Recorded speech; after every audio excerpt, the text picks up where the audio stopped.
A disputa entre potências globais, que já envolveu colônias, matérias-primas e acesso a portos, envolve hoje aplicativos de dança, de vídeos, de mensagem e redes de 5G. O Big Data Vênia de hoje vai tratar da disputa entre Estados Unidos e China em torno de TikTok, Facebook, redes de celular e outros aplicativos. Eu sou Iago Bolívar, do Jota, e junto com Ivar Hartmann, do Centro de Tecnologia e Sociedade da FGV Direito Rio, vamos receber 3 convidados para analisar o conflito que envolve dados pessoais em centenas de países, bilhões de dólares e a influência sobre a política de democracias e de sistemas políticos que se apresentam como alternativas. Os nossos convidados são Louise Marie Urel, doutoranda pela London School of Economics e pesquisadora de segurança cibernética e liberdades digitais do Instituto Igarapé. Diego Canabarro, advogado e doutor em ciência política pela URGS, gerente sênior de políticas públicas da Internet Society para a América Latina e Caribe. E Eduardo Menezes de Carvalho, doutor em Direito Internacional pela USP e coordenador do Núcleo de Estudos Brasil-China da FGV Direito Rio e professor da UF. Para começar, eu vou fazer uma pergunta para a resposta em 30 segundos de vocês. Os Estados Unidos estão vivendo agora o que vários países já vivem há muito tempo, uma grande empresa internacional de outro país coletando dados de seus cidadãos e enviando para outro país sem controle local. Qual é a principal lição que os outros países aprenderam ao lidar com os apps americanos que pode ser útil para os americanos agora para lidar com os apps chineses como o TikTok? Louise? Obrigada, Iago. Eu diria que, bem brevemente, e não respondendo diretamente a sua pergunta, né, eu acho que para mim não é uma questão necessariamente do que os Estados Unidos têm a aprender nessa relação, mas eu acho que é de fato entender o papel do governo estadunidense, de entender a figura do Trump nesse jogo geopolítico e nessa disputa, mais do que tentar compreender como são, enfim, esses aprendizados de outros países que utilizaram as plataformas chamadas estadunidenses até hoje, né, do Vale do Silício. Diego? Boa tarde a Luiz, ao Iago, ao Evandro e ao Ivar e a toda a audiência do podcast. Eu acho que a pergunta ela é absolutamente provocadora e difícil, e para começar eu queria simplesmente dizer que acho que o grande aprendizado de tudo isso é a necessidade de olhar com muita calma para todas as camadas infraestruturais que compõem o ecossistema digital e a forma com a qual cada uma dessas porções ela pode servir especificamente como ponto de comando e controle das diversas populações e dos usuários pela internet, como forma de a gente, então, discutir exatamente quais são os limites, os direitos, os deveres e as obrigações do setor público e do setor privado nesse ecossistema. Evandro? Obrigado, Iago, pela oportunidade. É um prazer estar aqui com todos vocês, com os amigos Ivar, Luiz e conhecer o Diego. Eu acho que para responder essa pergunta é primeiro também saber se os Estados Unidos estão interessados em aprender algo, né, em relação à situação que eles estão vivenciando, né? Que esse seria um comportamento importante, né, ou pelo menos uma atitude importante para poder tirar algumas lições daí, né? Mas uma coisa é certa, né? Eu acho que mais do que os Estados Unidos talvez tirar a lição disso, a China tirou uma lição disso, que foi a importância de investir bastante em ciência, tecnologia e educação, né? E agora, o desafio hoje para os Estados Unidos é tentar ajustar o seu discurso em função das contradições que se levantam em função desse conflito com a China. Ivar? É muito mais fácil ser protagonista da hegemonia do que ser objeto dela, né? O governo norte-americano está aprendendo isso agora. Eu acho que a lição já aprendida por outros países, que é muito útil para o atual governo norte-americano, essa é uma das razões pelas quais uma lei nacional de proteção de dados é tão importante.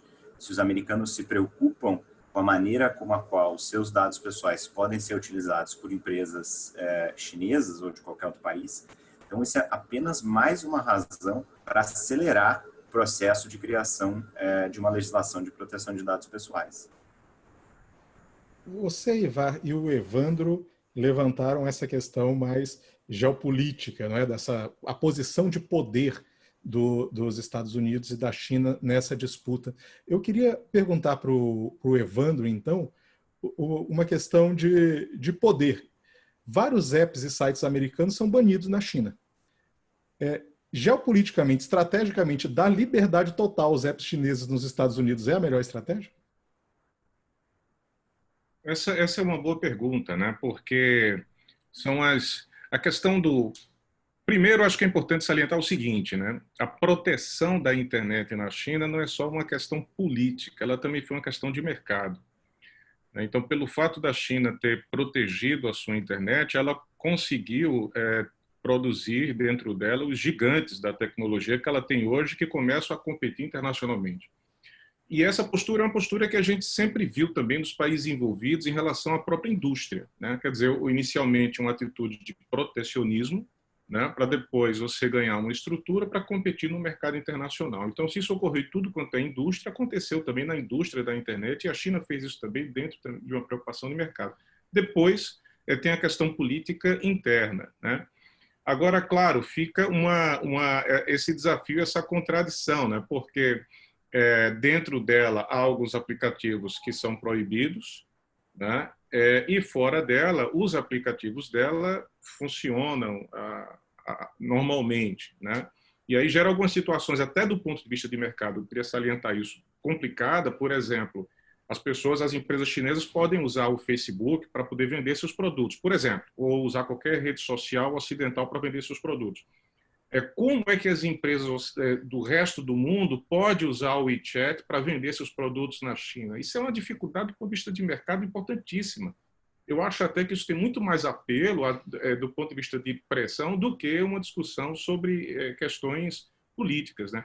Agora, um dado, e eu não quero me estender, eu termino aqui, teria muito a falar, mas a ideia para poder a gente ter esse debate de mesa redonda é que quando eu fui à China, em 2013, dados, eu tenho aqui a fonte, eu posso procurar, eu cito numa outra oportunidade, senão vai perder tempo aqui. Havia mais usuários de Facebook na China em 2013, 65 milhões de usuários de Facebook na China do que no Brasil. Isso é muito curioso, né? Mas é porque o que acontece, como eles fecham, de certo modo, inicialmente, né, criaram um ecossistema próprio, para o chinês estar no Facebook é mais ou menos, para a gente hoje, estar no Orkut. Não tem muito apelo, né? Então, é curioso isso, né? Eles usavam VPN e acessavam o Facebook, mas eles não encontram no Facebook os amigos deles, os contatos deles e o canal para vender, né? Para gerar oportunidade de negócio. Bom, a gente pode aprofundar um pouco mais isso, acho que certamente vamos ter tempo, né? Obrigado. Você falou um pouco sobre a questão da inovação, né? Os chineses começaram nesse mundo digital um pouco como eles começaram no mundo da manufatura, imitando, copiando, fazendo um similar mais barato de produtos desenvolvidos em outros lugares. Foi um pouco com a versão própria deles de Facebook, a versão própria deles de Twitter, mas chegou um momento e eles inovaram. E é nessa inovação que eles estão ganhando, né? Por exemplo, o TikTok, e nós temos a questão do WeChat. Eu queria perguntar para a Luíse, por que nós não temos no Ocidente um app que se assemelhe ao WeChat, por exemplo, que seja um super app da forma como ele é, com a flexibilidade de sistema de pagamentos que ele tem?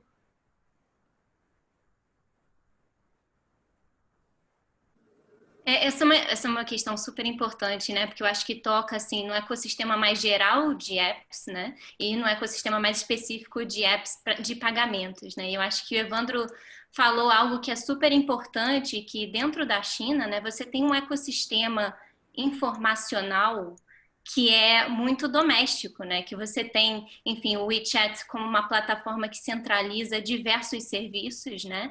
E aí, se você for pensar, por exemplo, o WhatsApp, né? O que a gente tem no Brasil, por exemplo, é uma utilização do WhatsApp para um mercado meio informal, né? De você usar ele como meio que um backside, assim, uma outra plataforma que te ajuda a fazer um tipo de comércio. Mas quando você pensa, por exemplo, o WeChat num contexto cultural e num contexto político como o da China, você tem como é que eu posso dizer, um ecossistema digital que é azeitado para que esse tipo de plataforma cresça, né? Eu acho que tem 2 pontos aí, eu também não quero tomar muito tempo, no que diz respeito a sistemas de pagamento, que lá, né, lá na China, os principais apps de pagamento são o Alipay e o WeChat Pay, né?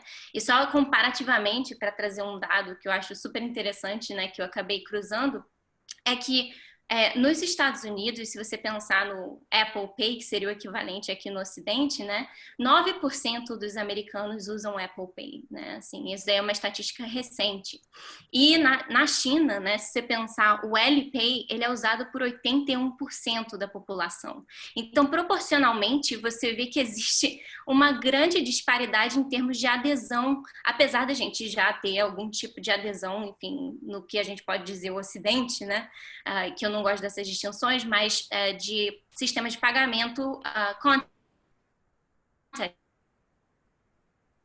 Mas acho que os dois pontos principais aqui são que isso requer, para a gente pensar, enfim, como que a gente pensaria um tipo de app assim em outros países, né, sem ser na China, eu acho muito difícil, porque ele precisa e ele depende de uma difusão de sistemas contactless e cashless. Ou seja, por exemplo, quando eu me mudei aqui para Londres há 3 anos atrás, eu descobri o contactless, que não era algo difundido no Brasil, mas eu podia pagar o florista, sabe? O que eu acho que do florista com isso. Mas quando eu fui para a China em 2017, pela última vez, você não tem nem como usar direito o dinheiro, porque esse sistema está difuso. E também isso tem uma questão de escala, que é o meu segundo ponto. Na China, dado o tamanho da China e dado o tamanho da população, esses sistemas de pagamento foram uma forma também do banco não precisar estar em todos os lugares de difícil acesso ou em áreas mais rurais. E aí você tem esse intermediário, esses diferentes serviços que podem atingir essas populações com maior facilidade, né? Mas agora o contraponto é que, enfim, só para trazer uma provocação e aí se alguém quiser pegar, é que tá tendo discussões na China sobre um potencial, enfim, discussão sobre antitrust do Alipay e do WeChat Pay por causa da dominância que eles têm, enfim, em todos os dados que eles coletam, né? Então, acho que é interessante não só ver isso das condições de existência desses apps no contexto chinês, e se isso, a meu ver, não é possível, né, eu pensar o Apple Pay, mas, por outro lado, também ver, enfim, essas contradições que estão acontecendo na China em termos de antitrust. Aí nós temos uma questão também... O Diego quer aceitar a provocação, pelo que eu entendi. Não, eu tenho um ponto. É interessante notar isso que a Luísa trouxe, desculpem interromper aqui. Acho que ela traz uma dinâmica muito importante para a gente talvez continuar a discussão mesmo, na parte centrada no app, nos apps, e não tanto na geopolítica, porque tem muitas coisas relacionadas à geopolítica que também são muito importantes e acho que a gente vai ter que falar. Mas no app em si, o WeChat falhou miseravelmente no mercado indiano, por um motivo bastante simples. A maior parte da usabilidade do sistema, ela ainda depende de uma linguagem que é exterior à Índia, e que é o mandarim, né? E ele não conseguiu se estabelecer como um sucedâneo ao WhatsApp. Não é à toa que a dinâmica de sistema de pagamento que o Facebook e o WhatsApp procuraram desenvolver começou como um projeto piloto na própria Índia, porque eles verificaram que o WeChat não conseguiu ocupar esse espaço aí e reagiram muito rapidamente para justamente fazer essa inclusão financeira da população indiana como uma medida de política pública, não apenas só inclusão digital. E acho que nesse ponto, só para terminar, é muito importante a gente lembrar que tem o componente de apropriação da tecnologia nos diferentes contextos socioculturais, econômicos e políticos, que tem muito a ver com isso que a Luísa estava falando. Não é pelo simples fato de que uma tecnologia existe, que ela tem determinadas características, que ela necessariamente vai ser incorporada no uso que esse contingente de bilhões de pessoas pelo planeta faz dessa tecnologia. Então, não queria perder esse aspecto aqui para a gente lembrar que a internet é esse mosaico de coisas que é muito diferente pelo planeta inteiro e que, apesar de algumas coisas ganharem muita escala, é muito difícil a gente homogeneizar as coisas nesse ecossistema, por mais que ele nos impulsione a pensar que as coisas podem ser homogêneas nesse ambiente uniforme. Se me permite fazer só um comentário a partir do comentário do Diego. Em 2018, estive lá na Tencent, né, numa visita junto com a delegação, e me chamou muita atenção, pelo menos a pessoa da Tencent, né, que ficou encarregada de apresentar a empresa para a gente, o fato de que, quando perguntado, né, sobre a política de comunicação dela para o Brasil, para a América do Sul, aquela coisa toda, A resposta que tivemos da pessoa foi: não, o WeChat não foi pensado para isso, foi pensado para os chineses. E aí eu disse: olha, mas vocês fizeram uma divulgação na época da Copa com o Messi, né? Aí eu já pensando que eles estavam investindo aí no mercado, né, latino-americano de futebol. Porque Messi é famoso e admirado pelos chineses. Então isso me chamou muita atenção. É como se não tivesse. A estratégia é realmente a comunidade chinesa. Não seria tão grande a comunidade chinesa. E isso faz algum sentido quando a gente vê a sistemática que adotaram depois para você ingressar no aplicativo. Porque quando eu entrei no aplicativo lá atrás, você só bastava ter um celular no telefone e você entrava, né? Agora, quem já entra agora recentemente tem que ser validado por outra pessoa. Então, isso também é uma contradição. Se tivesse uma intenção de mercado, de expansão, né, sem critérios, por que fazer esse tipo de pré-requisito, né, de uma pessoa validar, né? O que converge, de algum modo, me parece, com esse comentário que eu vi lá na Tencent. Ivar, você falou sobre a inspiração que poderia haver para uma LGPD americana. Mas, no fundo, a gente talvez precise aí de uma LGPD mundial, não é? Sempre essas coisas acabam indo um pouco nessa direção para espanto de todos que têm medo do globalismo, sendo que, enfim, várias das nossas ações estão ligadas em cadeias globais sem uma regulação. Como você vê a capacidade de leis de proteção de dados nacionais conseguirem proteger os dados dos cidadãos no uso de grandes redes internacionais, multinacionais, com servidores em outros países e dados em outros países? Eu sou relativamente cético em relação a mecanismos de direito internacional para garantir resultados reais na proteção de direitos, especialmente quando eles esbarram no poder, né, de players como Estados Unidos e China. Eu acho que o exemplo da União Europeia em relação à proteção de dados é um exemplo que mostra que se há, claro, algum nível de coesão de poder regional e se há algum nível de relevância do ponto de vista de tamanho da população ou PIB daquele país ou daquele conjunto de países, é sim possível. Então, tem alguns requisitos aí, né? mas eu acho que é sim possível. O exemplo, né, da proteção de dados na União Europeia mostra que um país ou um grupo de países consegue, até certo ponto, fazer impor e exigir um determinado standard por parte de empresas estrangeiras o respeito a um certo standard de proteção de dados pessoais.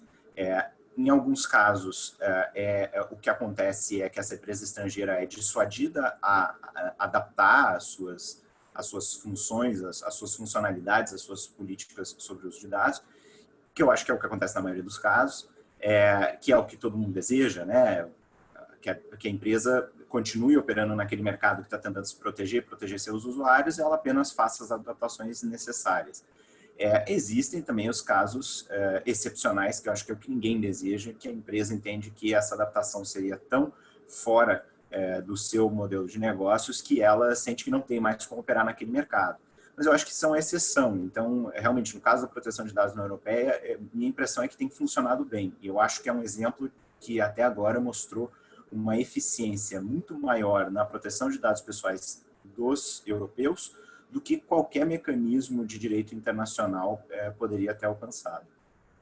Obrigado. Eu queria avançar no aspecto geopolítico, mas antes eu queria fazer uma última pergunta, que é o seguinte: a gente sabe, mais ou menos até por vazamentos, aí Snowden, Assange, agora, né, o dilema nas redes, um pouco sobre como são usados de verdade os dados pessoais pelas grandes empresas americanas. E o quanto há de compartilhamento, por exemplo, com a NSA e assim por diante. Eu queria perguntar para Luíse, nós sabemos um pouco como de verdade acabam sendo usados os dados americanos. O que nós não sabemos sobre o uso desses dados na China? Eu acho que são muitas coisas, né? Eu acho que existe uma ambiguidade muito grande, né?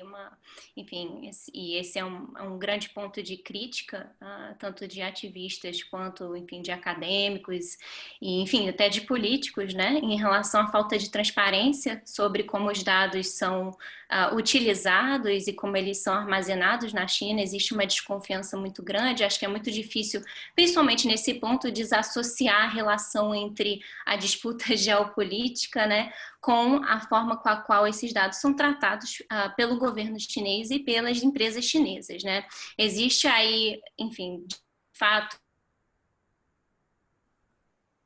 diversas alusões sobre a proximidade dessas empresas, grandes empresas de tecnologia, com o governo chinês, e aí, enfim, você pode pensar até toda a questão do 5G e toda a questão dos apps, como o TikTok, na China, né, enfim, os Estados Unidos falando que, enfim, existe um grande problema de roubo de dados de proteção de propriedade intelectual e de dados pessoais, né? Então, eu acho que essas questões, elas são muito entrelaçadas, né? E eu acho que no contexto atual, o que a gente vê é muito difícil dissociar isso. A gente viu um pouco o impacto das redes, das manipulações, do uso de dados, tanto pelas redes como usando as vulnerabilidades das redes, no caso das eleições de 2016 nos Estados Unidos, no caso do Brexit, em que nós vimos a manipulação de grandes massas de dados, uso de anúncios focados com falsificações, com mentiras e, enfim, a origem, a construção desse mundo em que nós estamos agora aí de pós-verdade, né? E a China teme muito isso para o lado dela também. Ela teme muito o uso das redes sociais ocidentais e mesmo chinesas no caso dos movimentos, da organização dos movimentos locais na China, seja em Xinjiang, seja em Hong Kong. Eu queria perguntar para o Diego sobre essa interação entre redes sociais e influência sobre o jogo democrático no Ocidente, sobre redes sociais e influência na organização política na China. Eu acho que essa é uma pergunta muito, muito pertinente, Thiago, pelo seguinte, e ela se conecta com a pergunta anterior. Para começar, tudo que a gente observou no caso do Brexit, nas eleições dos Estados Unidos, até mesmo nas eleições brasileiras, elas não ocorreram porque softwares são vulneráveis ou porque equipamentos foram efetivamente, digamos assim, sofreram intervenções específicas no seu funcionamento. Basicamente, o que se fez foram ações de influência da opinião pública em espaços de redes sociais ou em serviços de mensageria, em coisas do gênero. Mas a gente não pode, talvez, vincular o que aconteceu nesses casos passados ao cerne da discussão relacionada às vulnerabilidades intrínsecas ao software e aos sistemas de armazenamento de hardware de TikTok e WeChat, que é o que está acontecendo aqui, né? E nesse sentido é que a gente volta para aquela questão, o que a gente sabe do que a China faz com os aplicativos e tudo mais. Em relação aos Estados Unidos, a gente sabe mais por vazamentos de informações do que por informações precisas a respeito do que essa simbiose entre governo dos Estados Unidos e setor empresarial dos Estados Unidos explora no âmbito do ecossistema digital, né? E grande parte dessa ação paralela, ou em parceria, ou muitas vezes compulsória, que acontece nos Estados Unidos, vem sob o manto de proteções da segurança nacional e de legislações que foram intensificadas, sobretudo depois do 11 de setembro. Para a gente saber o que o governo da China faz no controle dos serviços e sistemas digitais que a população usa, a gente precisa recorrer a alguns centros de investigação pelo mundo, como o Citizen Lab da Universidade de Toronto, que há anos vem monitorando as ferramentas, os aplicativos e os serviços de gigantes digitais da China e tem mostrado coisas que são absolutamente, digamos assim, informativas a respeito de como o governo chinês controla os seus nacionais e adota uma postura mais liberal em relação ao uso que clientes estrangeiros das suas plataformas fazem. Ou seja, tem todo um sistema de monitoramento e moderação de conteúdo no WeChat, que é feito para os usuários do WeChat na China, que não é feito fora da China, né? E isso nos leva, de novo, para concluir essa questão, ao seguinte: grande parte do que a gente está vivenciando hoje nessa disputa entre Estados Unidos e China é, entre aspas, ar quente de discussão, é narrativa, porque não se tem certeza absoluta em relação, e certeza empírica, eu digo, a respeito das acusações que são feitas a respeito das vulnerabilidades intrínsecas, das portas traseiras inseridas nos produtos e serviços chineses, seja nos equipamentos de rede, seja nos aplicativos. O caso uma ferramenta que não existe como ela existe no Ocidente e na China. A ByteDance tem uma ferramenta completamente distinta, completamente diferente para o mercado chinês. Eu não lembro do nome, depois eu posso pegar. Mas eu quero dizer o seguinte: para se instalar no Ocidente, o TikTok e a ByteDance desenvolveu uma ferramenta completamente distinta, em conformidade com alguns dos serviços e critérios para o estabelecimento de serviços que são próprios do Ocidente, que não tem nada a ver com a China. Então, a gente fica nessa confusão porque metade ou a maior parte das acusações que o governo Trump tem feito para essas duas ferramentas, elas são muito mais construídas narrativamente do que sustentadas por evidências empíricas do monitoramento que é feito sobre essas ferramentas. Há monitoramento, modulação, moderação de conteúdo em ferramentas que são usadas dentro do território chinês, e isso está bem documentado pelo Citizen Lab. Agora, ainda é muito recente para a gente ter alguma noção especificamente do que essas ferramentas que a China disponibiliza no Ocidente, como parte da inserção das suas empresas na economia mundial, e aqui eu estou falando não só de TikTok, eu estou falando também da Epic Games, do Fortnite e outros jogos que a gente tem aqui, o que isso tem a ver com monitoramento, com vigilância e tudo mais. Eu acho que isso volta para o que o Ivar trouxe. Cada vez mais a gente precisa reforçar as discussões a respeito de o que é dever e o que é direito dos usuários e dos provedores no que diz respeito ao tratamento de dados pessoais pelo mundo. Acho que essa é uma discussão. Izzy, quer acrescentar algo? Eu queria acrescentar um ponto, porque eu acho que o Diego levantou aí uma série de coisas, né? Mas eu acho que o ponto principal que eu queria pegar é que, apesar desse processo, enfim, das ambiguidades e contradições, tanto do lado, enfim, dos Estados Unidos, quanto do lado da China, e dessas relações entre o próprio governo e as empresas, que são relações muito complexas, né? Se você pensar a relação, por exemplo, entre uma empresa de tecnologia como a Microsoft e o governo dos Estados Unidos e a NSA, por exemplo, são coisas que a gente vê em determinados momentos. No caso Snowden ou em outras circunstâncias, a gente tem alguma visão sobre o que está acontecendo e às vezes, ali, grandes né? Grandes contratos não relacionados a isso, como a Amazon queria ser a provedora do sistema de nuvem do Pentágono, não é? Exato. Isso vai criando uma relação de dependência também dessas empresas com o governo, né?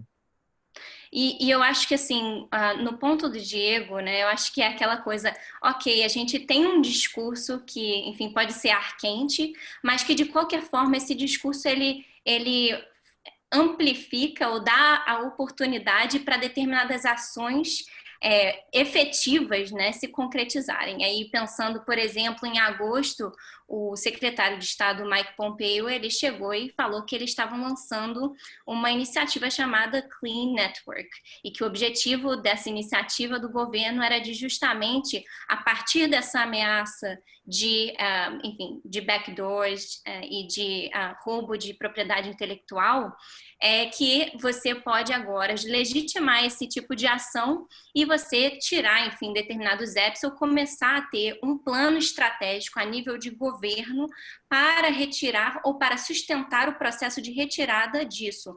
Mas eu acho que o ponto não é nem a questão das empresas de tecnologia. E eu acho que o ponto principal é que o que a gente chama de guerra fria tecnológica agora, que é a palavra hype, ela na verdade remete a uma disputa de mercado, a guerra comercial entre os Estados Unidos e a China, né? Que eu acho que é a mais nova dimensão, talvez, né? Ou a mais evidente nesse contexto, é a dimensão das empresas de tecnologia. Então, eu acho que é sempre muito importante a gente não levar esses buzzwords como, enfim, como o que a gente está vivendo agora, porque, na verdade, o contexto no qual essas disputas ocorrem são disputas muito concretamente disputas econômicas, né? Então, enfim, e aí pensando, por exemplo, tendo o papel do Brasil, o principal parceiro comercial do Brasil é a China, né? Então, quando você pensa qualquer tipo de decisão que um país tem que tomar numa empresa de tecnologia, você está, de fato, movendo essa fronteira econômica.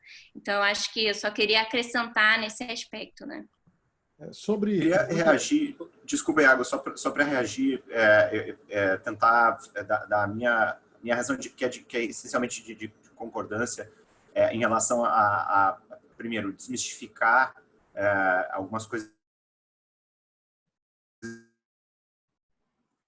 de preocupação a gente precisa ter com essa coisa né, o dado vai ser espionado, as pessoas vão ser sujeitas a serem espionadas por causa que a tecnologia está de alguma forma ligada a uma empresa que é daquele país, e essa vira uma coisa assim de criar uma cultura de inimigo. Até a gente tem que saber separar um eventual benefício, né, que as empresas de um país e, portanto, de alguma forma, a economia daquele país pode ter estritamente econômico, de que um determinado tipo de hardware, até um padrão ligado a determinados usos de tipo de hardware, que isso seja conectado a uma empresa daquele país. Então, se um determinado chip de uma empresa chinesa ou americana acaba virando padrão de mercado, é claro que isso traz uma consequência econômica para as empresas ou para aquele grupo de empresas naquele país, inclusive, indiretamente pelo menos, para a economia daquele país. Mas isso é totalmente diferente de achar que vai haver uma espionagem por causa daquele chip exclusivamente.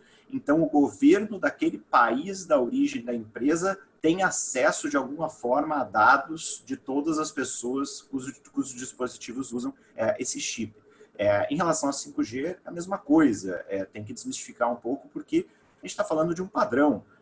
Não é necessariamente evidente tão fácil assim que, por causa da adoção de um padrão, ainda que uma determinada empresa chinesa ou americana esteja conectada e seja a principal responsável por hardwares ligados ou infraestrutura ligada àquele padrão, disso não decorre necessariamente, imediatamente, que se a pessoa está usando o 5G no Brasil da China ou o 5G dos Estados Unidos,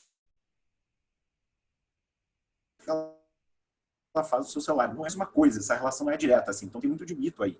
E por último, tem que se estabelecer uma diferença também, aí sim, eu acho que há uma necessidade de uma preocupação maior, quando a gente está falando não de efeitos econômicos, não de hardware ou padrões, mas quando a gente está falando de um software, de uma plataforma.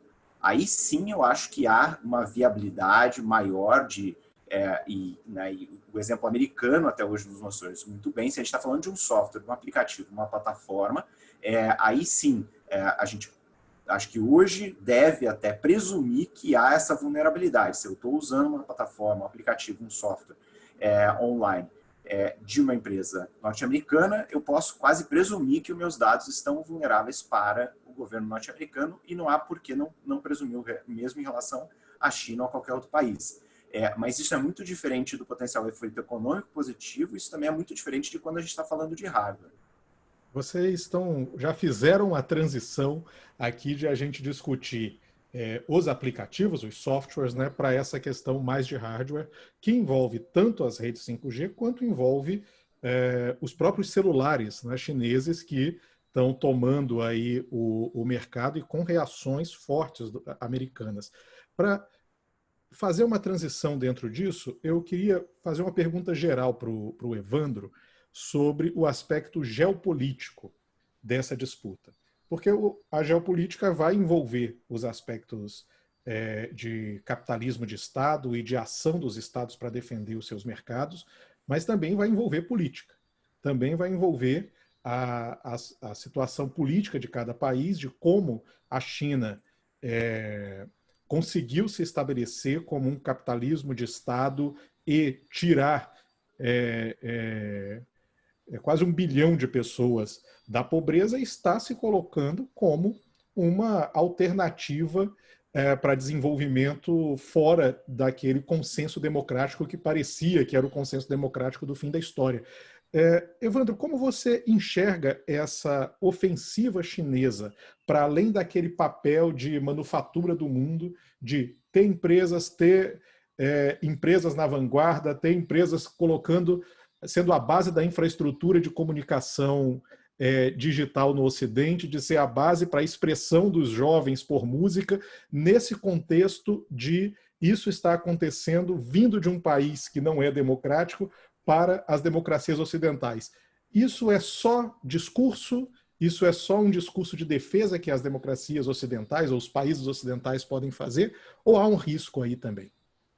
Iago, essa pergunta é ótima, né? Eu costumo dizer o seguinte: se uma pessoa tivesse adormecido no ano de 1990 e acordado agora, ela não ia entender nada do que está acontecendo com o mundo, porque você tem um presidente dos Estados Unidos que defendia há pouco tempo a construção de um muro, né, para separar os Estados Unidos do México, quer dizer, uma nação que se orgulhava e se orgulha de ter derrubado um muro, né, que simbolizava a Guerra Fria, né, fala em levantar muros, que tem um discurso unilateralista explícito, né, protecionista explícito, que retira o país do Acordo de Paris, retira os Estados Unidos, retirou oficialmente da Unesco, está encaminhando aí para retirada, se já não saiu da Organização Mundial da Saúde, ameaçou várias vezes, está na internet, retirar os Estados Unidos da Organização Mundial do Comércio, quer dizer, organizações essas que foram criadas, pensadas, patrocinadas pelos Estados Unidos dentro do próprio projeto também, né, de, vamos dizer assim, hegemônico de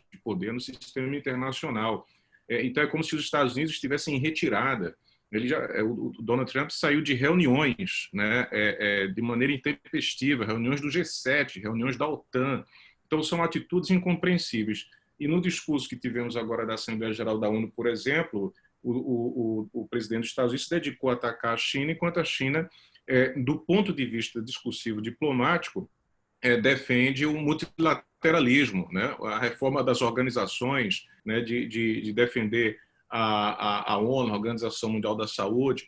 Então, você tem um presidente de um país, né, que é uma ditadura de um partido comunista, defendendo o multilateralismo, inclusive a democratização do sistema internacional, explicitamente defendendo isso, e o presidente de um país que se coloca como símbolo da democracia defendendo atitudes mais protecionistas. E eu ainda digo que talvez a personalidade política mais progressista do mundo seja o Papa Francisco, né, que lidera uma instituição altamente conservadora. Então, há uma verdadeira mudança de posições muito grande, né, em relação. Há um custo muito alto para as democracias quando se revela que elas começam a tomar atitudes que dilapidam a privacidade e a liberdade, porque se espera delas um padrão de observância e respeito a esses valores muito maior. Então, tudo que foi revelado com Snowden, Cambridge Analytica, com o Julian, a questão do Wikileaks, né? Isso tudo coloca, e o fato da NSA ter espionado a ex-presidente Dilma Rousseff, os ministros do Brasil diretamente, né? Quer dizer, isso também é público, já houve uma espionagem, né, por parte dos Estados Unidos em relação às lideranças do Brasil.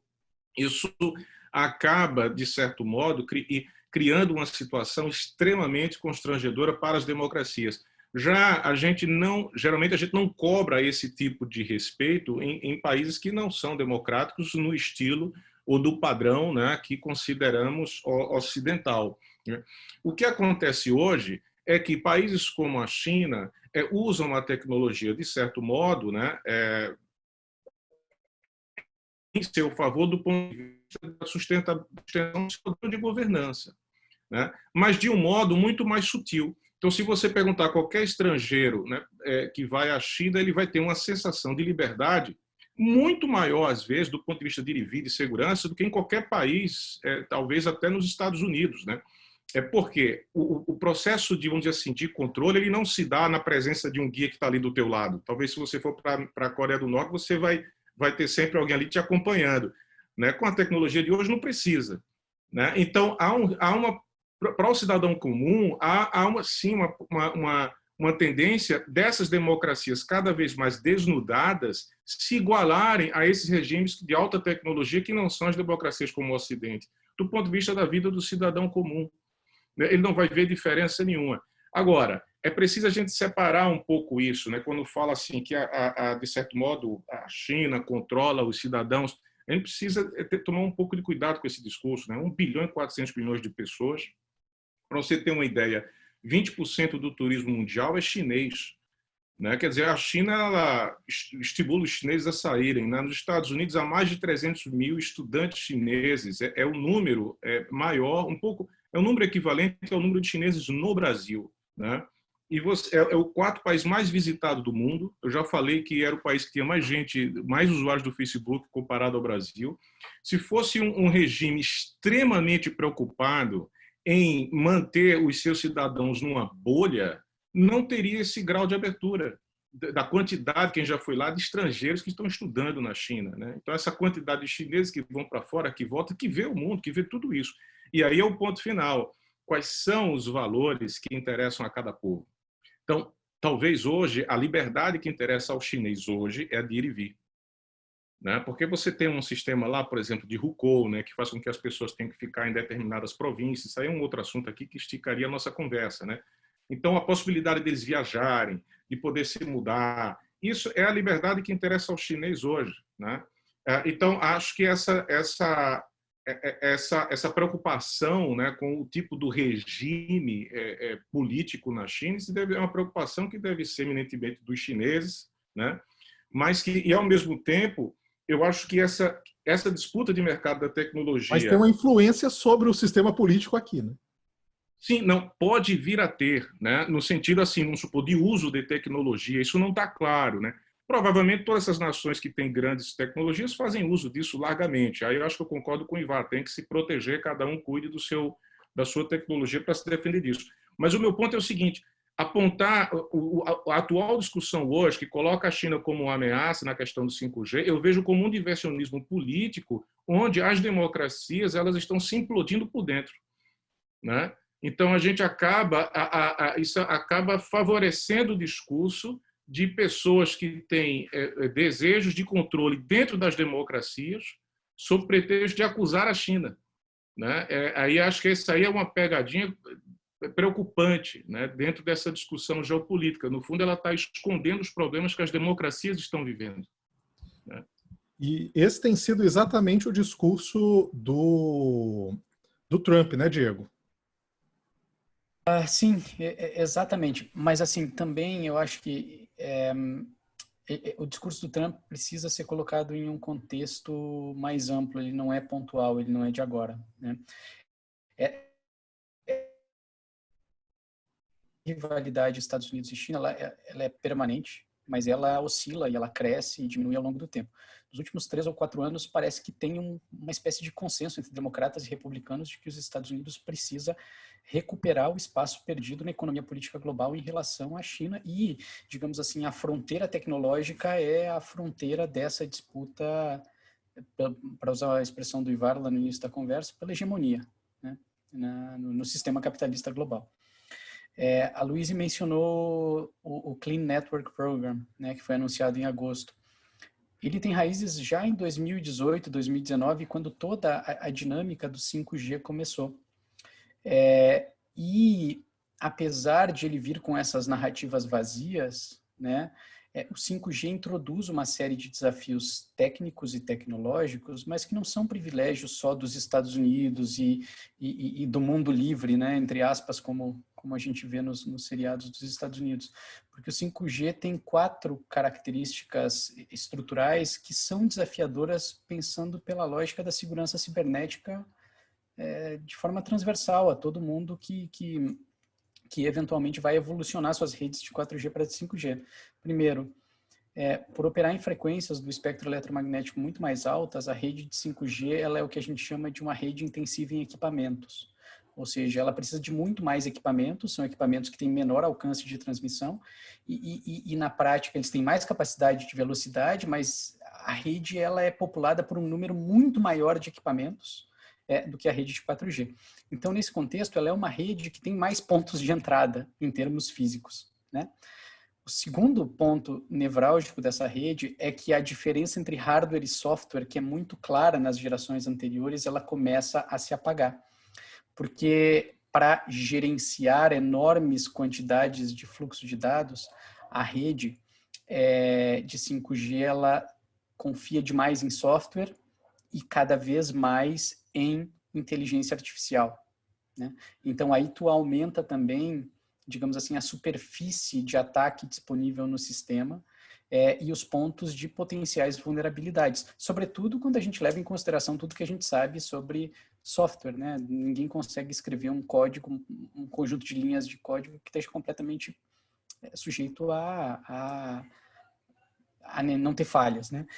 E aí tem um terceiro ponto final, é que a rede de 5G, se ela realmente entregar o que está se prometendo para ela, ela basicamente promete a gente interconectar tudo.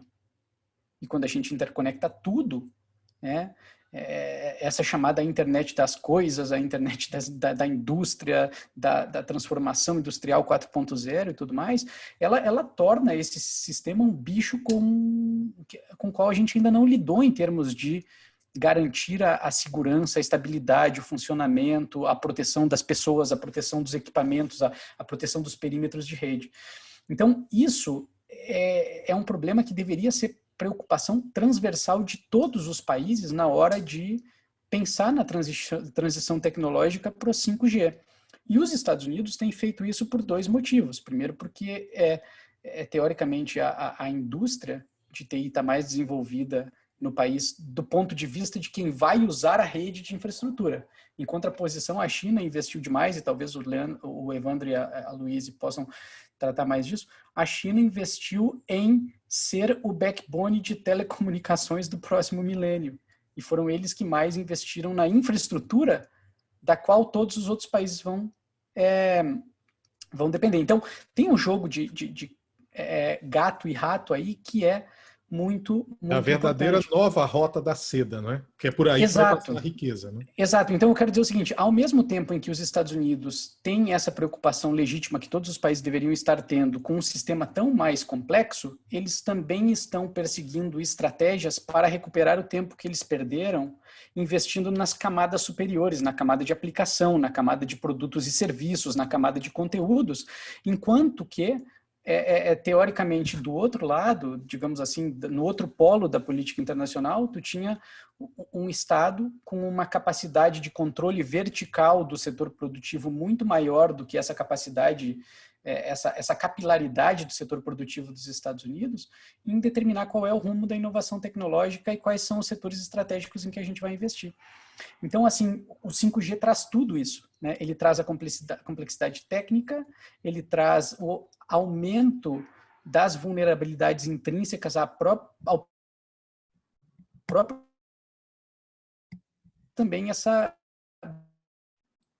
para tentar dominar e continuar ditando as regras do que vai ser a governança digital nos próximos anos. E isso passa justamente por descredenciar o adversário, isso passa necessariamente por operar nessa lógica schmittiana de amigo versus inimigos e de tentar, eventualmente, criar dois polos, o polo positivo e o polo negativo do sistema, para tentar atrair o que a gente chama de os like-minded, né? E toda essa ação dos Estados Unidos ela vem no sentido de criar uma coalizão pela vontade, da vontade, a coalizão do ciberespaço higienizado, que vem com essa dinâmica do clean network, né? Eu acho que eu já falei demais e queria deixar isso por aqui para a gente seguir falando. Dentro disso eu vou fazer uma pergunta muito pequena, embora não simples. Abrindo 30 segundos para vocês aí justificarem uma escolha tão simples, me digam, se vocês tivessem que escolher autocraticamente a rede 5G do Brasil, seria a chinesa? Ivar?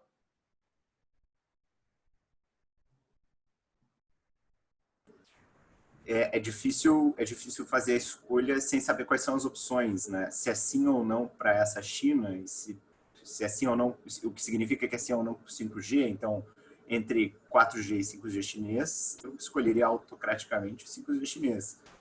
Ou entre o 5G Você autocraticamente chinês... escolheria a autocracia. Isso. ou se é o 5G chinês ou o 5G, e aqui entre aspas, né, como se fosse uma coisa diretamente resultante de escolhas culturais sempre de governo de um país e não de empresas, dos Estados Unidos. Eu escolheria o dos Estados Unidos, se tivesse que fazer uma escolha tão difícil só entre essas duas opções. Luiz? É uma pergunta bastante difícil, né? Porque eu acho que, enfim, se eu tivesse que escolher, dado o contexto atual já apresentado brilhantemente pelo Diego, do papel da tecnologia chinesa e enfim, empresas como Huawei no mercado, né, e o legado que elas já têm, porque a gente fala sobre 5G agora, né, mas são empresas que estão aí no mercado há muitos e muitos anos. No Brasil, a Huawei está há 20 anos no Brasil, né? Isso é algo que a gente não fala muito, né, mas que botar essa perspectiva. Então, se eu tivesse que escolher, eu acho que não é nem a questão da escolha, mas de tentar entender qual seria o próximo passo aí, talvez, eu diria que certamente seria, enfim, talvez uma lógica de mercado, né, de abertura de mercado e de manter a oportunidade de competição entre empresas chinesas e outras, né, que não necessariamente são empresas estadunidenses, não são empresas americanas, né, as principais empresas de fornecimento de tecnologias de 5G, né, a Ericsson, são empresas finlandesas, são empresas suecas, a Nokia, enfim, que não estão baseados nos Estados Unidos. Então, eu diria que, não necessariamente escolhendo individualmente, mas dizendo que em termos de progressão, eu diria que uma lógica de mercado talvez fosse a opção um pouco mais meio do caminho aí.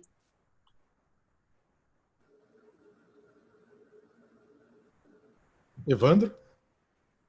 Olha, bom, vamos lá, né? Primeiro, acho que tem algumas informações que iam na linha um pouco do que a Luiz falou, né? A Huawei, ela tem parceria, né, com a Vivo, TIM, Claro, Oi, já é responsável por algo em torno de 40% a 50% dos equipamentos que já estão em atuação aqui no Brasil, né? Pelo que se fala, né, reconhecidamente a melhor e também a mais barata, né? Mas aí, vamos supor, os critérios técnicos ou os técnicos aí que vão avaliar isso, né? Do ponto de vista de produto, parece que é a empresa que está em melhor situação, mais competitiva, né? E pelo menos ela se coloca com muita confiança, né? Está presente em mais de 170 países, acompanhou a implantação no Brasil do 2G, do 3G, do 4G, a gente nunca teve nenhum tipo aqui de alegação de risco, né? Para a soberania do país. Então, acho que do ponto de vista técnico, pode ser sim uma boa opção, mas eu concordo também com a Luísa que é bacana ter uma concorrência sim, né? Para não ter um monopólio do ponto de vista do mercado. Do ponto de vista político, eu acho que é o seguinte, a gente não pode entrar numa discussão que é o seguinte, eu vou vazar as minhas informações ou para os Estados Unidos ou para a China. Eu sei que nessa discussão que a gente está tratando aqui, né? Então, a gente tem que buscar a nossa soberania nesse sentido, né? Então, se no século XX a soberania era econômica, e ainda não deixou de ser, mas ela passa a ser cada vez mais tecnológica também, né? E aí, né? Os Estados Unidos, então fomos com os suecos, um avião com menor qualidade, mas que podia ser compartilhada a tecnologia. Então, acho que o debate sobre 5G ele está mal colocado no Brasil. É para a gente discutir a questão técnica, qualidade, que tipo de investimento a gente pode usufruir disso aí, né? E talvez até, soberanamente falando, é até bom que o Brasil tenha opções e não fique dependendo nem dos Estados Unidos, ou dos interesses americanos, nem dos interesses exclusivamente chineses. Diego, é hora de você assinar o contrato. Você assina com a China? Eu vou usar uma técnica aqui de Jundiaí ensaboado para não dizer que eu compraria nem China nem Estados Unidos por uma questão de princípio. E eu acho que isso vai ao cerne do que o Evandro acaba de dizer. A gente está tratando essa questão como se fosse uma dinâmica de que o Brasil está numa posição de ter que escolher passivamente entre um ou entre outro. E a gente está tirando da equação o fato de que isso aqui é política internacional e que o Brasil precisa retomar o seu espaço de efetivamente impor as condições necessárias para os dois lados da equação para determinar aquilo que é melhor para a gente pensando em interesse nacional. Tá, o Diego não disse nada com isso, mas eu vou chegar a 2 pontos precisos em relação a esse tema. O primeiro deles é o seguinte: a gente ainda tem um desafio de incluir digitalmente a maior parte ou uma grande parte da população brasileira, de fazer a infraestrutura chegar em lugares onde o setor privado não quer chegar.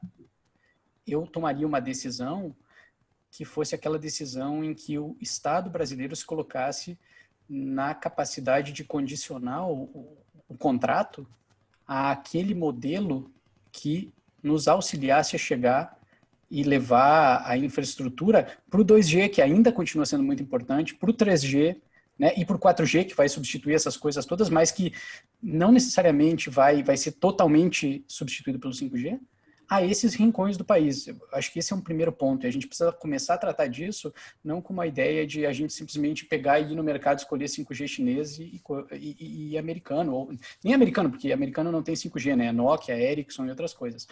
Agora, aí eu vou aqui botar o meu chapéu de Internet Society para lembrar a gente que o que fez a internet prosperar no mundo é o fato de que não interessa a qualidade do equipamento, não interessa a origem do provedor da infraestrutura, porque a internet foi justamente pensada para operar com qualquer tipo de equipamento disponível, qualquer rota de telecomunicação disponível.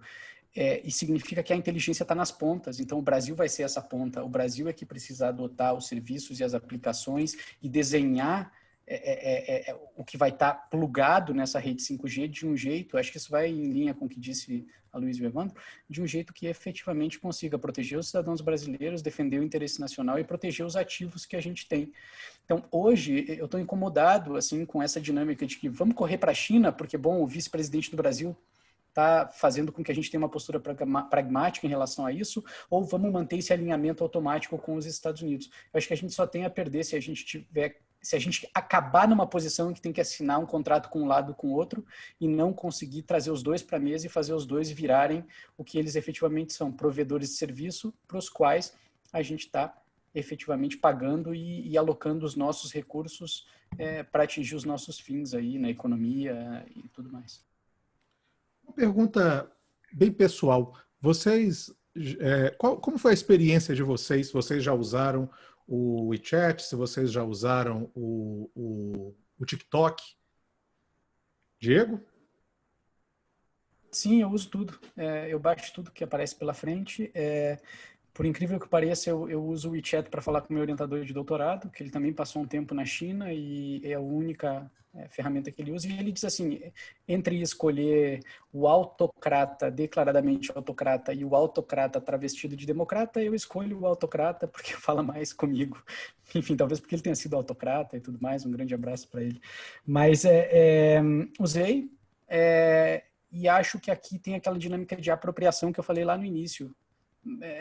O WeChat, para mim, não passa de um chat, porque eu não consigo usar as outras funcionalidades por causa da barreira linguística. O TikTok me parece que é muito mais dessa moçada mais jovem que adora resolver as coisas com vídeo e tudo mais, e eu sou uma pessoa que cada vez mais está escrevendo e-mails longos. Então, usei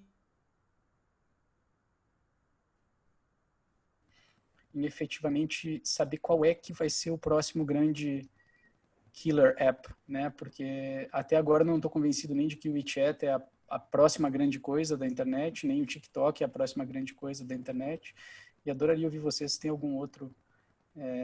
Aliás, eu estou muito intrigado com o Twitch, que é aquela plataforma de jogos. Eu não jogo videogame, não conheço nada de videogame, mas eu passo horas na frente da plataforma vendo milhares de jovens vendo um outro jovem jogar. Eu acho isso muito curioso como fenômeno social, quando tem 360 mil pessoas vendo um cara jogar um joguinho de luta. Que isso tem muito a ver, não é, com os hábitos das pessoas, né? Ou seja, a gente sempre se espanta quando ouve que a indústria de games é maior que a indústria de cinema.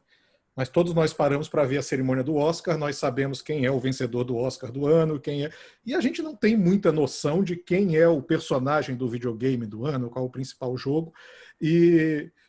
Só que essa geração que está vindo está gastando o tempo dela jogando videogame. A minha geração também, mas num outro nível. A nossa rede social era ir na casa do amigo para poder jogar o jogo que a gente não tinha, né? Então agora existem essas redes e o uso do tempo e o uso das redes intra-jogos, e a Twitch né? Me parece que ela passa meio despercebida, como a indústria de games passa despercebida pelos formuladores, porque tem até uma relação com videogame, mas é uma relação, mesmo que jogue o videogame moderno, muito parecida com a relação que tinha lá atrás com o Super NES, né? Então é difícil. Mas o Evandro, e o seu TikTok? Você está dançando? Como tá o seu TikTok? Conta pra gente. Eu não baixei o TikTok, por enquanto estou resistindo, até porque, na verdade, eu ainda não vi para mim, né, utilidade, né, em termos de valor, né, valor e utilidade. Mas eu uso o WeChat bastante, porque morei 3 anos na China, né, vou muito com frequência para lá e, de fato, acabo usando, né, para tudo, né, para pedir táxi, para pagar, enfim, para ligar para as pessoas, até daqui para falar com os chineses, Você né, sente falta de um WeChat no Brasil? De um WeChat olha, brasileiro que funcione daquele jeito? eu acho que porque assim tem essa praticidade, né, de que você reúne tudo, falando como, vamos dizer assim, usuário, né, que vai para um país como a China, para um estrangeiro é muito conveniente, porque você baixando aquele ali, você consegue resolver tua vida ali, num país que tem um outro idioma, que tem, né, você não precisa ter várias opções, né? Então, tem esse lado da conveniência. Eu não sei se para o consumidor é uma boa você ter, né, talvez sim, né, ter essa, do ponto de vista da praticidade, né? Mas ele realmente é muito bom nesse sentido, porque você faz ligação de áudio, de vídeo, é um WhatsApp junto, é um Facebook, é um Twitter, é tudo acoplado, mais um meio de pagamento. Através dele você também pede comida, você pede táxi, você faz tudo, né? Usa o QR Code para pagar. Hoje, como a Luiz falou, né? Dinheiro, cédula na China está se tornando uma coisa rara. Você pode fazer tudo no WeChat, até falar bem do governo, né? Pode, né? E inclusive, cartão de crédito também é uma coisa que está desaparecendo lá. Né? Já cheguei em lugares lá para pagar cartão de crédito e a pessoa olha assim, não tem. Pergunta se tem aí, usa o WeChat, né? Então, tem muita utilidade. Fora isso, eu tenho... isso, a questão da utilidade do valor, né? Porque, de resto, eu estou tentando adotar uma política inversa agora de menos uso de rede social. Então, não entrei no TikTok, né? Eu tô na geração, vamos dizer assim, que já está se tornando antiga, né? Facebook, a geração nova já não usa, eu ainda tenho, né? Ainda tem um Twitter que virou uma praça de guerra, né? Mas os novos, assim, eu estou resistindo, né? Nem Snapchat eu tenho, essas coisas, nada disso. Nem... Aliás, vocês falaram disso. O Snapchat já virou o Orkut, já foi. O Instagram conseguiu fazer com o Snapchat o que não está conseguindo fazer com o TikTok. Né? Conseguiu fazer uma cópia, conseguiu integrar, colocar os stories e tirar. Luiz, e você vai nos redimir? Você está usando o TikTok? Você gosta? Você consegue apelo de por que usam o TikTok? De por que nós estamos tendo essa disputa geopolítica em torno do TikTok? Eu acho que, assim, uma coisa é verdade, né? O TikTok, ele virou uma plataforma para uma nova geração, né? Assim, uma plataforma para jovens fora da China, como o Diego falou no início, para muitos jovens. Então, é toda uma parcela da população de diferentes países, né? E ainda mais agora no coronavírus, que muitos adotaram, pessoalmente não utilizava TikTok, não uso de vez em quando, ver uma coisa ou outra, mas não uso regularmente, e só eu tive interesse em usar o TikTok no momento que o coronavírus começou e que a gente está, enfim, em casa e muitas pessoas recorreram para diferentes plataformas. Eu acho que isso contribuiu para o boom do TikTok enquanto uma plataforma que centraliza essa cultura visual e concretiza ela de uma forma muito inteligente, né, dessa geração Z, né, digamos. Então, acho que isso é um componente bastante importante para se entender a resistência, inclusive, dessas parcelas da população em relação ao posicionamento do governo que diz respeito ao TikTok. Mas, por outro lado, enfim, eu pessoalmente, já o WeChat eu só usei quando eu estava na China, né, e foi por um período muito pequeno, então, e quando eu tentei usar para comunicar com colegas lá, foi muito difícil, porque eu não sabia utilizar as funcionalidades adicionais, né? Eu não tinha muito como navegar a plataforma. Mas, claro, que diversas comunidades de estudantes e, enfim, chineses que estão fora do país utilizam essa plataforma como elemento central, até de conexão cultural com aquilo, com o ambiente comunicacional que essas pessoas tinham no seu país, né, na China. Então, eu acho que isso também é algo legal a se levar em consideração, né, essa relação, inclusive, cultural, contextual, que a gente mencionou no início da conversa, e como isso tem, enfim, tem um peso muito grande, né, para essa apropriação. E eu acho que quando se trata do TikTok, eu acho que você falou uma coisa que eu ia falar, Iago, que é essa apropriação do Reels agora no Instagram, né? Que é a versão TikTok no Instagram que não deu muito certo. E eu acho que o fenomenal era ver no Twitter, por exemplo, o TikTok falando, bem, eu conheço isso, quando lançou o Reels, né? Então, eu acho que essa disputa entre diferentes aplicativos está sendo bastante interessante de acompanhar, porque normalmente você via os aplicativos chineses replicando os modelos de negócio de plataformas dos Estados Unidos e agora a gente vê esse outro lado com o Instagram mais recentemente, né? Ivar, você vai. E você? Você está só analisando academicamente ou qual que é a sua coreografia preferida? Inclusive, pode fazer para a gente aí, se quiser, no TikTok. Eu só faço a minha coreografia favorita quando eu estou fazendo streaming no Twitch e acabo de marcar um ponto. Aí eu faço a coreografia para quem está assistindo, mas acho que não é o caso aqui do podcast. Olha aí. Qual jogo, Ivar? Qual jogo? Qual jogo? Meu jogo favorito é o bom e velho Age of Empires 2. Eu não, na verdade, nunca fiz streaming desse jogo no Twitch, mas a cada geração tem o seu jogo, né? Com aquele o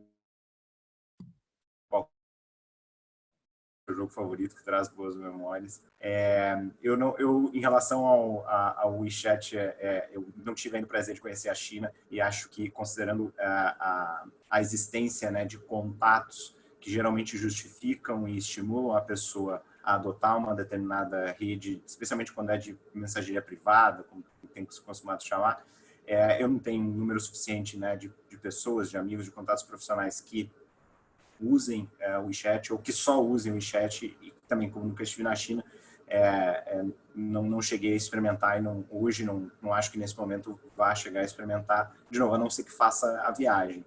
E em relação ao TikTok, eu consumo indiretamente. Então, assim como a Luísa, eu vejo os vídeos e a gente sabe mesmo quando está em outra plataforma que aquele vídeo é do TikTok, tem, né, muitas vezes a estampa. E eu acho que tem um ponto aqui que outros já fizeram, né, que é em relação a um tipo de forma de construir uma narrativa. Então, o TikTok, obviamente, não foi a primeira plataforma que tentou popularizar uma narrativa de vídeo curto, mas ela foi aquela que conseguiu ampliar para o maior número de pessoas até agora numa mesma rede essa narrativa do vídeo curto. E por ser aquela que alcançou o maior número de pessoas até agora usando esse formato específico, popularizando esse formato específico, é onde a gente vê talvez o maior número de riqueza, de diversidade, de formas de se expressar usando o vídeo curto. E eu acho que isso tem o fato de criar e popularizar, consolidar esse novo tipo né, de estabelecer uma narrativa que é muito diferente da montagem de fotos, da foto, do meme estático, mesmo do GIF ou da mensagem de texto. Eu acho que isso já é em si uma razão pela qual o mundo deve agradecer que o TikTok existe. Então, eu consumo em outras plataformas muitos vídeos que eu achei bons do TikTok, mas nunca usei o aplicativo em si. Essa capacidade que o Twitter teve lá atrás, né, de pegar essa microatenção que nós temos agora no texto, o TikTok parece que conseguiu encapsular no vídeo, né? A gente, enfim, nós estamos um pouquinho maiores com o TikTok aqui, vocês têm que deixar de ser interessantes, porque já era para ter terminado aqui, mas eu tenho uma última pergunta, porque além do vídeo aqui, eu acho que eu devia começar a transmitir o nosso chat aqui do lado interno, que é interessante também. Acho que eu vou hackear e vou vazar o nosso chat interno, o nosso chat aqui durante o vídeo. O Diego falou uma coisa, eu queria que o Diego e o Evandro comentassem rapidamente. Eu brinquei que se pode fazer tudo no chat, até falar bem do governo, e o Diego muito rapidamente mandou aqui dizendo que não é possível falar mal do governo no chat. Fala sobre isso, Diego. Eu queria que o Evandro comentasse. Porque basicamente o que o Citizen Lab está mostrando, e eu no chat, pessoal, eu compartilhei o link dessa pesquisa que eu recomendo muito. Eu vou fortemente colocar que aí, vocês se vejam. você está ouvindo a gente aí no YouTube ou no podcast, tem o link aí na descrição. Perfeito. Porque basicamente o que o Citizen Lab faz com o WeChat há anos, não só no contexto da pandemia, não só no contexto de casos específicos e de relatos de usuários, é basicamente fazer o seguinte: eles instalam numa mesma máquina duas instâncias do WeChat, uma que simula que está dentro da China e outra que simula que está operando desde o Canadá ou de outros países do Ocidente. E eles testam, eles enviam palavras que são as palavras geralmente politicamente sensíveis, né, e que são mantidas pela diáspora como sendo palavras que são tradicionalmente censuradas, e eles simplesmente eles registram como algumas dessas palavras, como algumas expressões, massacre da paz celestial, Falun Gong e outras coisas do gênero, passam naquele aplicativo que é supostamente usado fora do grande firewall e não passam, ou seja, a própria empresa, talvez localmente ou eventualmente em seus servidores, quando identifica alguns strings de texto, ela não deixa, ela nem entrega a mensagem do outro lado. Foi basicamente isso que eu trouxe aqui na China. É um experimento muito interessante de ser visto. Eu não sei exatamente como são feitas essas listas de censura e imagino que elas devem ser feitas em vários outros lugares. Mas o WeChat mostra que várias das empresas que operam, ocidentais que operam na China, que seguem operando na China, tipo de censura. Se eu não me engano, eles têm uma pesquisa relacionada ao Skype e eles têm outra pesquisa relacionada ao WhatsApp ou algo do gênero, mas posso estar enganado. O Zoom também foi envolvido num grande escândalo. O Zoom, onde nós estamos gravando aqui. Recentemente, no sentido de que a ferramenta fazia monitoramento de alguns usuários identificados, tagueados pelo governo chinês e derrubava as sessões desses dissidentes que estavam na diáspora mas enfim, isso está tudo documentado, a gente pode compartilhar com as pessoas, mas esse era um pouco das coisas que estavam rolando no chat aí, pessoal, era a gente trocando links e ideias a respeito de gente que tentou mensurar. Vou passar tudo aí na descrição, vocês podem ficar tranquilos. Vocês levantaram muitos pontos importantes e a gente vai ter que marcar um outro Big Data Venia aqui, um Bigger Data Venia para discutir essas coisas. Uma delas que é muito importante, são as concessões que as empresas ocidentais fazem para operar na China e fazem para operar na China e operando fora da China, sendo influenciadas também, aceitando, enfim, até questões de conteúdo nas suas plataformas. E, obviamente, a gente também quer gravar um outro programa com o Ivar jogando na Twitch e a gente acompanhando o jogo, as dancinhas e tudo isso. Uma última pergunta para mim é uma pergunta para o Evandro. Você ia comentar um pouco sobre isso, Evandro, sobre a questão da liberdade política, da liberdade, que você tinha falado isso um pouco mais cedo, e aí a gente encerra. Esse é um tema interessante, né? Porque o que acontece, o grande tabu, né, na China, ele é muito centrado na questão política da governança do Partido Comunista Chinês. Então é importante a gente ter muito claro, por exemplo, que há uma diferença muito grande, né, do período da Guerra Fria, porque a antiga União Soviética tinha uma pretensão de espalhar pelo mundo os ideais comunistas, apoiar partidos comunistas mundo afora, né? A China não tem isso, não faz isso, não tem essa pretensão. Ela tem uma preocupação inicial, né, de manter a unidade territorial, né, a soberania territorial e a governança pelo Partido Comunista, né? Então, obviamente, quem critica este modelo de governança pode sofrer retaliações, enfim, né? Então, o controle é vamos dizer assim, é nesse nível, né? Então não é uma questão, e realmente não é, porque se fosse do ponto de vista do comunismo, né? Porque senão você não teria esse capitalismo lá. O jovem chinês, ele quer consumir as marcas caras, quer ficar rico, quer viajar o mundo, e o Estado chinês em si não impede isso, muito pelo contrário, estimula, né? E é como eu já falei, né? Ele tem uma grande interação com o mundo, né? a sociedade chinesa. Então, eles estão vendo o mundo, não é diferente. Por isso que não dá para dizer assim que a China é uma ditadura igual a Coreia do Norte ou Cuba ou o que seja. São realidades completamente distintas uma das outras. Você olha os governantes de cada gestão, eles mudam completamente, né? Não é aquela história que assumiu o filho de fulano, né? Não tem isso, né? Então, você tem uma disputa de poder dentro do Partido Comunista, uma disputa muito feroz, inclusive, né? Inclusive, dentro do Partido Comunista vai ter grupos que é identificado que está sendo um pouco afetada pela mudança de regras que o Xi fez, né? Também.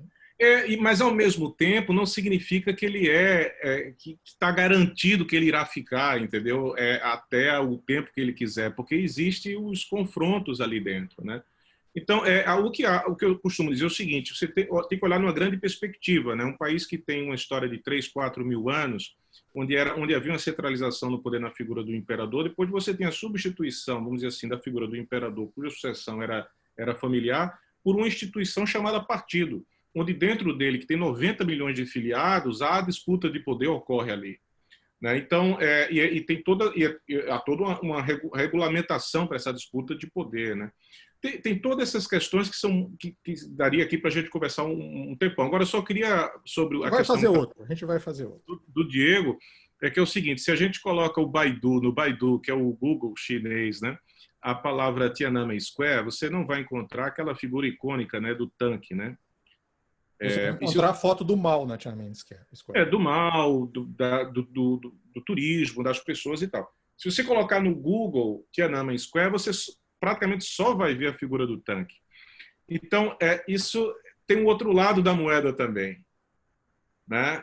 Então, é interessante a gente analisar essas perspectivas, né? Uma só vai ter a figura do tanque, a outra não vai ter a figura do tanque, né? Então, isso fica como uma grande reflexão, né? De se realmente a internet é livre. E acho que, assim, eu vou retomar aqui porque acho que esse é um ponto muito nevrálgico. Historicamente, a gente sempre construiu a narrativa de que a internet na China não é livre, os Estados Unidos são o grande patrocinador da internet aberta, livre e etc. Né? E aí isso que o Evandro traz, de que, assim, veja, o que os algoritmos das plataformas revelam para o usuário tem toda uma lógica que vai desde a segmentação de mercado até objetivos específicos de política internacional. Isso está ficando cada vez mais evidente que ocorre nos dois lados. E só para contrapor essa questão, eu queria lembrar o seguinte: é por isso que choca tanto quando o Trump diz assim: nenhuma rede física dos Estados Unidos pode se conectar a algum cabo submarino que tenha uma empresa chinesa no seu quadro societário. Nenhuma loja de aplicativo dos Estados Unidos pode ter apps da China e nenhum app dos Estados Unidos pode ficar em lojas dos telefones dos chineses, né? Choca tanto porque em 2009 a Hillary Clinton fez um discurso icônico chamado Liberdade na Internet. E o governo dos Estados Unidos, como política pública no âmbito das relações internacionais, comprometeu muito recurso para levar esta chamada internet livre para o resto do mundo, justamente se apoiando nisso que o Evandro trouxe, de que o jovem chinês quer ver o mundo, ele quer consumir informação, ele quer ampliar o seu horizonte. E essa agenda da liberdade na internet, ela foi direcionada para lugares onde os Estados Unidos tinham interesse em fazer mudança de regime. E, basicamente, é uma das coisas que está por trás daquele bom e velho slogan: a próxima revolução não será televisionada, né? E é o que desencadeou o movimento da Primavera Árabe em 2010, 2011 e 2012. Então, isso aqui, só para terminar, e aqui, de novo, estou falando da minha capacidade pessoal, como alguém que olha muito para esses fenômenos, e aí eu volto para a pergunta inicial: o que todo mundo aprendeu? A gente aprendeu mais que a realidade ela é construída. Então, se a internet livre lá de trás ela era uma construção narrativa que servia aos propósitos de um determinado ator na política internacional, 5G chinês ou TikTok chinês da economia. Quero dizer, os limites entre ficção, entre realidade, entre narrativa, entre construção e entre empirismo aqui, eles estão mais uma vez colocados à mesa. A única coisa que eu sei é que a narrativa atual do governo Trump tem muita relação com aquilo que sempre foi apontado como sendo o ponto mais nefasto, mais negativo da China em relação à internet aberta, global e tudo mais. Para onde a gente vai daqui eu não sei, mas eu estou bastante preocupado. Eu queria só, enfim, falar um pouquinho sobre o que o Diego estava tocando, né? Que eu acho que a pergunta central, talvez, da nossa discussão, e aí eu acho que trazendo também um pouquinho mais para a internet, né? É pensar o tipo de internet que nós estamos vendo, né? Claro que com esses aplicativos, como o Evandro falou, né? Na China, você tem um tipo de visibilidade narrativa diferente do tipo de visibilidade narrativa que você tem, enfim, botando o Google e Tiananmen Square nos Estados Unidos, por exemplo, entendeu? Então, essas visibilidades, elas ficam mais evidentes no contexto que a gente está vivendo, né? Eu acho que o Diego falou, tá bom, sobre a narrativa, sobre essas tecnologias, mas eu acho que o contexto atual, um contexto no qual a gente está no momento em que as democracias, né, o próprio conceito de democracia está sendo questionado, né, está sendo estruturalmente questionado, né, uma vez que a gente vê o que seria, né, os Estados Unidos, um grande país que faz a manutenção desse termo, né, e quando a gente vê o Trump ecoando discursos, né, que são em prol, talvez, né, narrativas que são em prol desses direitos e liberdades, isso não soa mais da mesma forma porque o contexto é diferente. Essas narrativas, elas são propagadas num contexto de questionamento, num contexto de desinformação, num contexto de falta de credibilidade na mídia, de falta de credibilidade nas instituições globais, nacionais. Então, eu acho que essa mudança de contexto, por mais que a gente possa estar ouvindo, inclusive, os mesmos termos, né, quando a gente vai pensar nas políticas que são desenvolvidas a partir de ecoar esses mesmos princípios de liberdade e de privacidade, são muito diferentes as respostas, são inclusive assustadoras em certa medida, né? Então eu acho que esse deslocamento do contexto da democracia atual, ela proporciona esse estranhamento que a gente está vivendo, um estranhamento no que diz respeito enfim, políticas voltadas para a área de infraestrutura, no qual a gente vê um clash entre dois países em algo, como o Diego falou, que tinha que ser uma decisão de um país, assim, no caso do Brasil, um país que poderia proativamente tomar a sua decisão estratégica, mas infelizmente não é isso que acontece, né? Eu acho que por mais que a gente quisesse resistir a isso, eu acho que por outro lado, e aí, enfim, infelizmente terminando com um tom pessimista, a gente vê que não existe necessariamente esse intuito estratégico de ser um ator mais, como é que eu posso dizer, proeminente e ativo em relação à sua política externa, né? Então, eu só queria meio que conectar isso tudo dentro desse deslocamento que a gente está vivendo, porque eu acho que uma coisa que perpassa toda a nossa conversa é um estranhamento em relação ao momento que a gente está vivendo em diversas formas, que se retrata tanto na política quanto no fazer tecnologia, né? Então, eu queria só acrescentar isso. O pessimismo hoje é o novo realismo, não é? A pessoa que não estiver muito pessimista hoje, provavelmente ela não está prestando atenção nas coisas que estão acontecendo. Então, me parece que uma análise objetiva hoje acaba levando a esse pessimismo. Eu só gostaria de acrescentar aqui que um pouco de toda essa crítica que nós fazemos também ao sistema democrático, não é?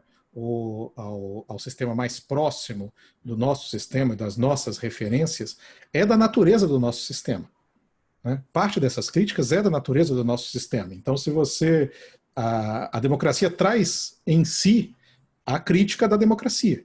Se a gente vê o desenvolvimento de Sócrates, Platão e Aristóteles, foi em grande parte um desenvolvimento crítico em relação à sociedade ateniense e em relação à própria democracia ateniense que a gente vê na República do Platão e mesmo nos trabalhos do Aristóteles. Coisa que você não enxergava, foi necessário ter uma democracia para ter essa crítica da democracia. Foi necessário se desenvolver um sistema democrático para haver a crítica do sistema democrático. E embora a gente consiga enxergar que na Tiananmen Square, quando eu busco no Google, não me aparece primeiro a foto do Mao ou da Cidade Proibida, vai aparecer primeiro a foto do tanque. Se eu for lá para a segunda página do Google, provavelmente eu vou achar, não é? E se eu for na segunda página lá da chinesa, talvez eu não ache. Então, eu acho que a gente tem que manter o espírito crítico, não é? E é da natureza da democracia manter o espírito crítico, com o grilo aqui no nosso ouvido sempre de que esse espírito crítico, se a gente estivesse fazendo essa discussão, talvez pelo chat, tivesse sido bloqueada, e que, embora a China tenha essa natureza continental, de império do meio, não é, que brilhantemente o Evandro trouxe para a gente, não é, essa evolução histórica de que a China, a Revolução Comunista na China não foi só uma revolução, também foi uma continuidade, não é, desde o mandarinato e de várias tendências da China voltada para si mesma. De certa forma, a China hoje, se ativamente ou não, se coloca como uma referência de uma nova forma de desenvolvimento, mesmo que não se busque ativamente, e muitas vezes buscando ativamente, né? Eu acho que o caso mais famoso da China se voltando para si é o almirante Zheng He parando de fazer as navegações chinesas, né? Travando, né? A China podia ter, sei lá, passado o Cabo da Boa Esperança e chegado para a Europa, mas eles pararam, queimaram as caravelas e acabaram com as navegações. Aparentemente, alguma navegação, algumas velas estão sendo lançadas aí novamente. Eu vou aqui autocraticamente não deixar ninguém me responder e acabar, senão a gente não acaba. Mas foi ótima a discussão. Eu acho que eu vou chamar vocês de novo para nós discutirmos outros aspectos que foram levantados aqui por vocês mesmos. A gente discutiu os games e as danças do Ivar, e discutirmos todas as questões técnicas, políticas e geopolíticas que vocês levantaram. E você que está nos ouvindo, eu penso que para acompanhar o próximo capítulo, criando um gancho aqui, vocês sigam a gente aqui no canal do Jota, no YouTube, se você estiver nos assistindo, apertando o sininho, todo o pacote youtuber, aperte o sininho, siga o canal, e se você estiver nos ouvindo numa plataforma de podcast, seguir o Big Data Vênia, que é o podcast de Direito e Tecnologia do Jota e CTS da FGV Direito Rio. Muito obrigado a todos. Eu gostaria muito de agradecer aqui a presença, como sempre, do nosso co-host, do Ivar, da Luiz Marie Urel, do Diego Canabarro e do Evandro Menezes de Carvalho. Obrigado, um abraço. Se você gosta do Jota, conheça agora o Jota Pro. Informações diárias exclusivas e ferramentas únicas para ajudar a definir os rumos da sua empresa. E com o Jota Pro Tributos, você recebe informações de bastidores e análises do andamento das principais questões tributárias em jogo no país, especialmente as discussões sobre a reforma. Você também tem acesso exclusivo aos resultados dos julgamentos do CARF, do STJ e do STF no mesmo dia em que acontecem. E mais, os algoritmos da ferramenta CARF Previsível permitirão saber quem tem mais chance de vitória nas disputas da casa. São informações que podem valer milhões de reais para a sua empresa a um clique de distância. JPro. Não tome decisões no escuro. Acesse www.j.info/pro e conheça mais.